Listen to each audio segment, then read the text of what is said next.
The morning was too peaceful for what was about to happen. Birds chirped gently outside my window as I poured my second cup of coffee.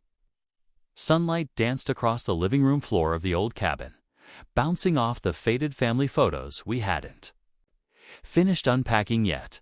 Mom had only inherited the place 3 weeks ago, and we were slowly turning it back into what it used to be, home. But that peace shattered the moment I stepped out on the porch. No, no, no, I gasped, nearly dropping my coffee mug. A woman in a pressed blue blazer stood with her back to me, hammering a bright red sign onto the front of our cabin. Her movements were mechanical, almost bored. The kind of person who did this all the time. The kind of person who didn't care about the people she was affecting. "Excuse me," I called out, stepping off the porch. "What do you think you're doing?" The woman turned slowly, her mouth tight in a forced smile. A silver name tag glinted in the sun. Mrs. Elizabeth Winters, HOA Compliance Officer.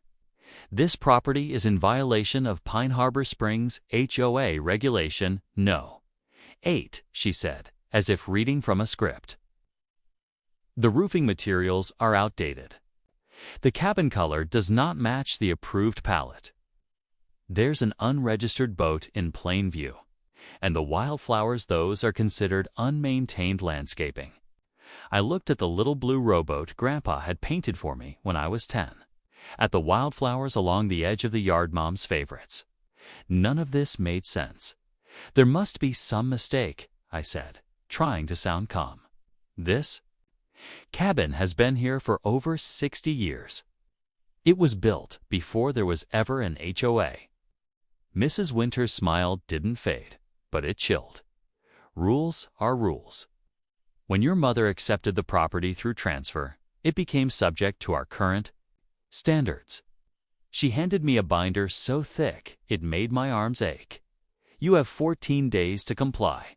After that, daily fines begin." Without another word, she clicked her pen, turned on her heel, and walked back to her bright white SUV like she was headed to brunch. I watched her drive away, feeling my stomach twist. Across the street, a man I didn't recognize raised a camera and began taking photos of our cabin. That was the moment I realized this wasn't just about code violations. I rushed inside and called Mom. "Slow down, Alex," she said over the phone, her voice calm but tired. Being the state's mayor meant she was always juggling fires. "Tell me exactly what happened." I laid it all out, Mrs. Winters, the red sign, the binder full of rules, the man with the camera. There was a pause. "I was afraid of this," she said finally. "Pine Harbor's HOA has been out of control for a while now. They've pushed out 3 families from our street alone in the past year. But how? Can they really do that? Technically, yes. When a property changes ownership, grandfather clauses often vanish. They can enforce the current bylaws. Bet if they're going after lakefront homes specifically." She trailed off. My heart was pounding. "What do you mean?" "There have been rumors that the HOA is in bed with developers. But nothing we could prove until now." Her voice sharpened. "Do not sign anything. Don't agree to anything. I'm making some calls. I'll be there this weekend." That weekend felt like walking through quicksand every time I tried to relax. The red violation sign on the front porch caught my eye like a warning flare. I opened the binder Mrs. Winters gave me and flipped through it, page after page of rules. Some were understandable: no trash in the yard, fences maintained, noise curfews. But most were ridiculous. Homes could only be painted from an approved palette of beige, off-white, or gray dot. No gardens visible from the street, no cars in the driveway overnight, no bikes or toys left out in yards. Who lives like that? It felt like they were trying to erase the fact that actual people lived in these homes. And I got the feeling the rules were only enforced when it benefited them. By Friday evening, I was raking leaves when I heard someone say, "You must be Mayor Morgan's kid." I turned and saw a tall, wiry man in his 60s with a golden retriever. wagging beside him. I'm Jack Barnes. I live 2 doors down. Don't let Winters scare you. She's a pit bull with a clipboard. I gave a dry chuckle. Seems like more than that. Jack looked around cautiously before stepping closer. Between you and me, something shady's going on. The HOA started buying up cabins near the lake last year. They're especially interested in properties like yours. My skin prickled. Why? I asked. Jack scratched his head. That's the million-dollar question. All I know is Gerald Thompson, the guy who runs the HOA, is also the CEO of Big Pine Development. My breath caught. It's the same Big Pine that's been buying property. Near the water. Bingo. Just then, as if summoned, Mrs. Winters appeared from nowhere. Mr. Barnes, she barked, your dog is off leash. That's violation number 3. Jack's warm face hardened. We're on private property, Elizabeth. The sidewalk is not private, she replied icily, then turned to me. I hope you're addressing those violations. Fines begin Monday. As she left, Jack leaned in. She's more than just a compliance officer. She's Thompson's right hand. You're not just dealing with a nosy HOA, you're being targeted. Saturday morning came with another knock. 3 men in matching HOA polo shirts stood outside the door. Inspection time? One said cheerfully, already stepping inside. Wait, you can't just come in? We have inspection rights, he replied, holding up a binder similar to mine. Section 23 to 24-hour notice required. Your mother signed the consent. I frowned. No, she didn't. He handed me a document. The signature at the bottom looked wrong off. Misshapen, that wasn't my mom's handwriting. Not even close. You need to leave. Now, one of them, the tall one with sharp eyes, looked smug. You're obstructing an inspection. I pulled out my phone and started recording. You're trespassing. Leave, or I'm calling the sheriff. They hesitated, visibly rattled. We left notice yesterday. The short one mumbled, double quotes, no, you didn't. And that signature is fake. They exchanged nervous glances. Then, just like that, they were gone, retreating into their van and peeling off down the road. But not before I caught the tall one mutter. Thompson said this would be easy. After they left, I started digging, not metaphorically. Literally, the HOA goons had left me shaken, but also curious. Something didn't feel right about the property boundaries, especially after Jack's comment about land acquisition. I went up to the attic and pulled out Grandpa's old files. That's when I found the original property deed, dated 1962, no mention of Pine Harbor Springs HOA, no attached agreements, just clean, simple ownership. Then I found a faded plat map. It showed the cabin's parcel stretched from the main road all the way down to the lake. If someone were trying to build something big, a resort, say, this land would be the perfect access point. Just then, Jack knocked on the door, holding something in his hand. Got something you should see. It was a newspaper clipping from a town hall meeting the night before. Headline: Luxury Resort Coming to Pine Harbor. Big Pine Promises Economic Boom. There was a sketch of the proposed development, and right at the center of the drawing, leading into the complex, was a wide main entrance road, running directly through our cabin. My hands went cold. They're not enforcing rules, I whispered. They're clearing the land. Jack nodded grimly. And your property. It's the key to the whole project. By Sunday morning, I was emotionally exhausted but determined. I'd already gathered evidence: the fake signature, the illegal inspection, the property deed. Mom was due to arrive that afternoon. I needed to document everything I could. In the meantime, when I returned from grabbing breakfast in town, I stopped my car halfway up the dirt drive and stared down our cabin. Our family sanctuary was wrapped in barbed wire. I stepped out slowly, heart thudding. The wire curled tightly around the perimeter like a snake, crude and aggressive. A massive red violation sign had been bolted directly onto the front door in bold. Capital letters, "Greater than this property is deemed non-compliant. Entry restricted. $100 daily fine." It looked more like a war zone than a lakeside home. I grabbed my phone and started taking pictures. Mom picked up on the first ring. I didn't even greet her, just blurted, "They put barbed wire around the cabin."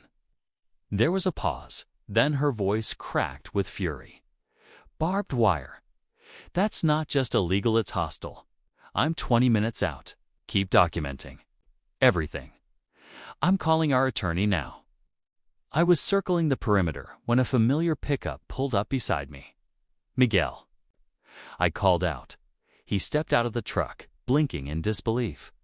"I was supposed to start on the roof this morning. Oh, what the hell is going on?" I pointed to the barbed wire. He shook his head and handed me a document. "This was on my desk when I got to the office yesterday. Cease and desist order. Says if I do any work here, I'm personally fined $500 per day. Signed by Gerald Thompson himself." I scanned the document, rage boiling under my skin. "We already have permits from the county." Miguel nodded. "County permits don't override HOA restrictions. I've seen this before. They deny your renovation plans, then fine you for not fixing things. It's a trap to force you out." I looked around, the beautiful lake shimmering behind the fence. The blue boat still under the oak tree, like a ghost of simpler times. Miguel frowned. "I hate to say this, but I can't work here. Not unless this gets cleared up." "I understand," I said quietly. He hesitated, then squeezed my shoulder before heading back to his truck. "You've got a hell of a fight on your hands." Minutes later, a silver Mercedes glided up the driveway like it owned the place. Elizabeth Winters emerged, clipboard in hand, heels clicking on the gravel. She looked genuinely startled to see me. "Oh dear," she said, with exaggerated sweetness. "You weren't supposed to see this yet." I stepped forward. "Why is there barbed wire around our property?" "Safety precaution," she replied smoothly. "Abandoned properties tend to attract break-ins." "Abandoned," I snapped. "We were here last weekend. Our contractor was supposed to start today." She flipped through her clipboard. "Your renovation plans were rejected by the Architectural Committee. 17 unresolved violations remain. Until they're addressed, this property is restricted." "Restricted?" I repeated. Stunned, she gave a polite, predator's smile. "You can submit an appeal at next month's board meeting. Meanwhile, the fines start today, next month." "Yes," she said, already turning toward her car. "And there's a $100 daily fine. Do have a lovely day." As she drove off, I stood there gripping the fence post until my knuckles turned white. That evening, Jack appeared again. "I saw what they did," he whispered. "You need to be careful. This isn't about code violations. They're forcing you out like they've done to half the street." "Why, Jack?" I asked, voice breaking. "What's so special about this cabin?" Jack looked around, then pulled a folded map from his jacket. "This was distributed at last night's town hall meeting." I unfolded the paper. It was a sight. Plan a detailed map of the proposed Big Pine Luxury Resort. Lakeside villas, a private marina, a shopping promenade, and a grand entrance road running directly through our property. Every cabin on this strip has been hit with violations. Surprise inspections and barbed wire," Jack said grimly. "The Johnsons sold last week after the HOA fined them $155,000. The Garcas across the lake are in foreclosure." My knees buckled, and I sat down on the cabin steps. "They're systematically destroying people's lives, and yours is the last piece of land standing in the way," Jack confirmed. "They need this property to finish the road." Just then, a black SUV drove by slowly. Its tinted windows reflected the cabin, like it was scoping the place out. "They're watching us," I whispered. Jack nodded. "They watch everyone. Winters has a network of volunteers spying on their neighbors." She even took pictures through my windows once. I looked up at the sky, the stars bright but distant. This wasn't just property theft. This was a quiet war. Despite its condemned appearance, I refused to leave the cabin that night. Every board creak, every owl hoot outside put me on edge. I double-checked the locks, turned off all the lights. Around midnight, headlights flashed across my bedroom ceiling. I crawled to the window and peeked through the curtains. 2 men in reflective vests and headlamps were walking our perimeter with flashlights and hammers. Survey stakes. Again, I grabbed my phone and filmed everything from the dark. Silent and hidden, they hammered in new markers several feet inward, stealing our land in the dead of night. At dawn, I called the county recorder's office as soon as they opened. "I need to verify the property boundaries for 42 Lakeview Road," I told the clerk. She looked it up. Those records were just updated yesterday afternoon. My blood ran cold. Updated? Based on what? A new survey conducted by the Pine Harbor Springs HOA, without my consent. According to our records, a consent form was filed signed by a Margaret Morgan. "That's a forged signature," I said through clenched teeth. "That's not legal." There was a pause. "You'll need to file a formal dispute through the land office." I hung up and slumped into a chair. They weren't even hiding it anymore. They were just taking. When Mom stepped out of her SUV that Monday morning, she didn't look like someone's tired mother. She looked like a state official ready for war. Blazer sharp, hair pulled back, eyes focused. She didn't say a word at first. She just walked. The entire property, barbed wire and all, phone out, snapping photo after photo. Her face went red when she saw the forged survey stakes. Elizabeth Winters and Gerald Thompson just made the worst mistake of their lives, she said coldly. Then she got to work. I watched her dial numbers on her second phone, her government-issued line, and start rattling off names, statutes, case law, enforcement codes. It was like watching a storm gather force. Within an hour, she had contacted the state attorney general, called in 2 investigative journalists, scheduled a hearing with the county assessor, and looped in our family attorney, Alex. She said, glancing up at me, "We're going to expose every inch of this scam. But we need evidence. You said you filmed the survey crew." I nodded. "And I have footage of the fake inspection, too." She smiled for the first time. "Good. Let's bury them in the truth." By Wednesday morning, the battle went public. Local Channel 9 ran a breaking story with the headline, "Greater than barbed wire and bribes. Mayor's family targeted by HOA land grab scheme." They aired footage of the barbed wire. The forged consent forms, the illegal inspection, and most damningly the footage of men adjusting property lines at night. They even ran side-by-side comparisons of Mom's real signature and the forged ones. A special news segment followed that evening. Who is Gerald Thompson, CEO of Big Pine Development, accused of using HOA to force residents out? Suddenly, the quiet fear that had plagued our neighbors turned into outrage. Jack told us his phone wouldn't stop ringing. I thought I was the only one.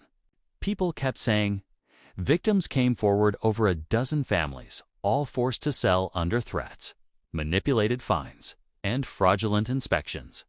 One woman had her car towed 5 times in 1 month. A retired couple down the street had their garden bulldozed for violating aesthetic harmony.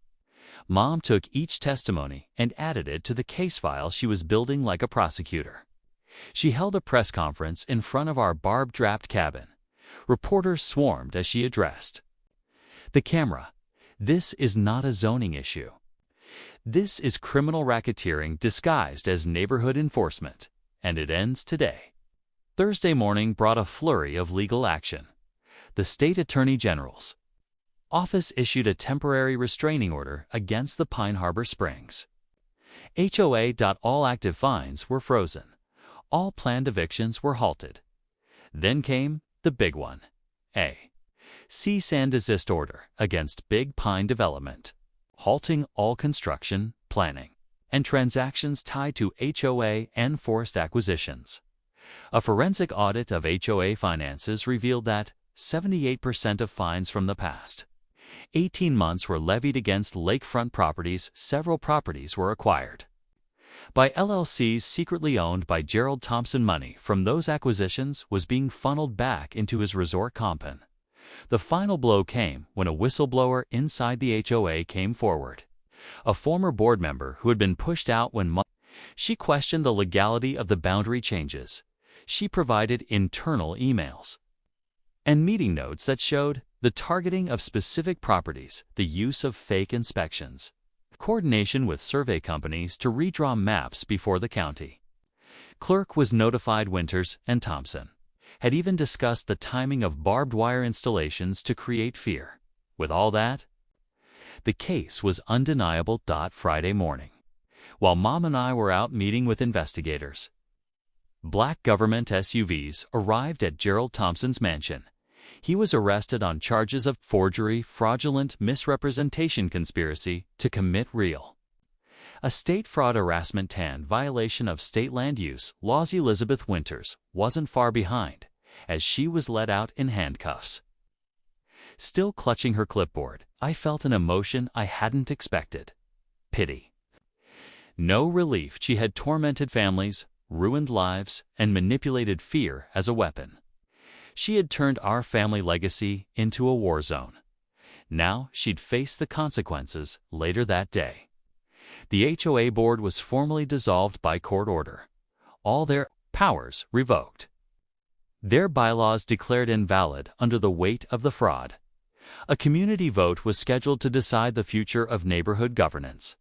For the first time in years, the people of Pine Harbor Springs would have a real voice. It took 2 weeks for the barbed wire to come down. Volunteers came by with tools and clippers. Jack brought lemonade. Children rode bikes past our house again. The place felt alive. The wildflowers bloomed stronger than ever. Miguel returned and finished the new roof without fear. We repainted the shutters Grandpa blue and hung our old wind chimes back on the porch. We even kept the red violation sign and framed it inside the living room, a reminder of how close we came to losing everything.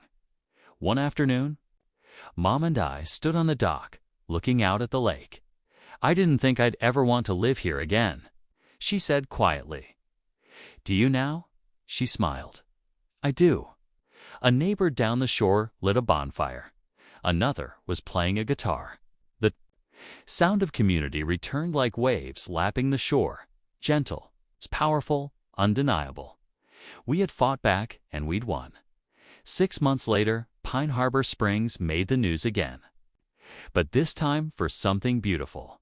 A memorial garden was planted beside the lake, named after the families who had been forced out but returned.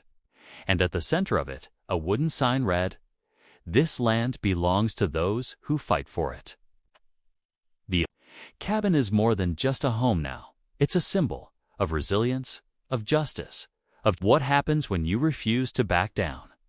They wrapped our home in barbed wire, but they forgot who they were messing with.